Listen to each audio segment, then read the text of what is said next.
Hey, this is Devin Steiner, Manager of Athletic Communications. I'm joined by the head coach of the track and field and the cross country program, Scott Cook. Coach Cook, how you doing, man? Good. How are you doing? I'm doing all right. I can't complain. We'll hop right into it here. Obviously, the track and field season was cut short, unfortunately, specifically the nationals for the indoor season. However, we did have two people that earned All-American, the Schafer siblings. It was their first year eligible for the award. How proud are you of them for earning that in first season eligible? Well, it's great, a huge accomplishment for them, and kind of a nice accomplishment for our program in the first year we were able to do it. Sad that they didn't actually get to go and perform. The funny part of that story, it's funny now, it wasn't at the time, is we're actually down at the national meet.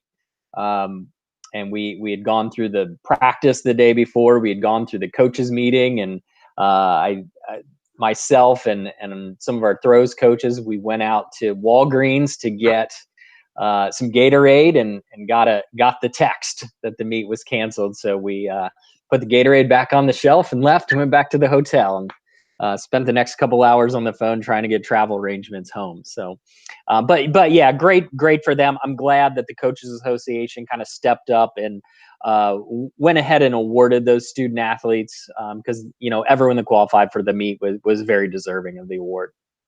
Yeah, and obviously for most of the spring sports, the NCAA has granted a bonus year if you were a senior, kind of an extra chance to compete. Do you know if any of your seniors are going to return, or if that's kind of up in the air right now? I think it's probably a little up in the air, but I think for the most part, probably not. I think the hard part about for the track kids is they did compete the entire indoor season, except for the national championship. So to wait all year and go through a whole nother year of school just for the last, I mean, honestly, track season doesn't really get start going until like April.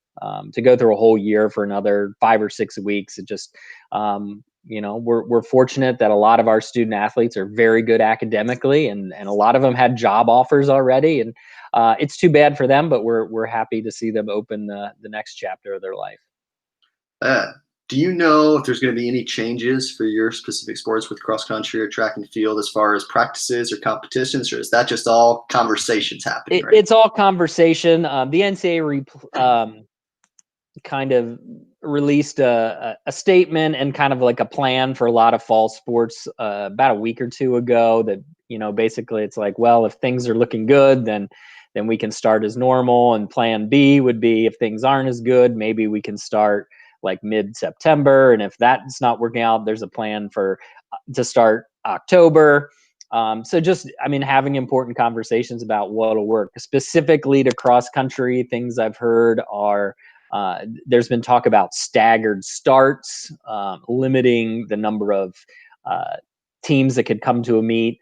But I guess at the end of the day, we're just hoping it's as normal as it can be.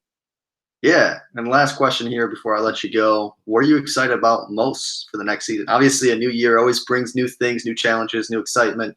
What are you excited about as the coach? Yeah, I think the most part is just getting to see our athletes again. We're a sport, cross country, indoor, outdoor. We're in season round year. These are kids I spend every single day with. And for them to not be around them is a little different. So it'll be nice just to see the kids that we've already formed relationships with and start the new relationships with our incoming freshmen and transfers. So I think just being around the student athletes every day, that's the one thing I'm looking forward to. Yeah, makes sense. Well, thanks for joining me today. I really appreciate it. And if you want to keep up to date with everything track and field, cross country, men's and women's, make sure to visit dupanthers.com or follow us on social media at DU Athletics. Thanks, Coach. All right. Thanks, Devin.